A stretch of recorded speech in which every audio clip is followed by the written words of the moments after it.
বাবা, আমার সব বন্ধুদের কাছে বাইক আছে, কিন্তু আমি এই ভাঙা সাইকেল আর কতদিন চালাবো? আমাকে তাড়াতাড়ি বাইক কিনে দাও, না হলে আমি বাড়ি ছেড়ে চলে যাব। বাবা হিসাবে আমাকে খুব কলঙ্কিত মনে হচ্ছে। ছেলেকে আজ পর্যন্ত ভালো কিছু কিনে দিতে পারি, কৃষি কাজ করে তো তেমন টাকাও পাই না। স্যার, এই বাইকটির দাম কত? এটা তো অনেক দামি বাইক, তোদের মতো গরিবরা এটি কিনতে পারবি না। যা ভাগ এখান থেকে। চেয়ারম্যান স্যার, আপনি কি আমাকে এখানে কুলির কাজ দেবেন? তুমি খুব বুড়ো হয়ে গেছো, এই বয়সেও কি শ্রমিকের কাজ করতে পারবে? যাই হোক, কাজে লেগে পড়ো। যত কষ্টই হোক, ছেলেকে তো বাইক কিনে দিতেই হবে। কি হয়েছে চাচা? মনে হয় আর বাঁচবো না, এগুলো দিয়ে আমার ছেলেকে বাইক কিনে দিও। এই হাল্ক, তোর বাবা এই বাইকটা কিনে পাঠাইছে, তিনি কাজে ব্যস্ত তাই আসতে পারেনি।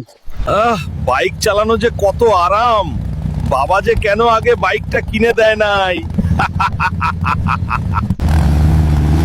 এই হাল্ক, তুই বাইক চালাচ্ছিস আর ওইদিকে তোর বাবা কাজ করতে গিয়ে হঠাৎ স্ট্রোক করে মারা গেছে।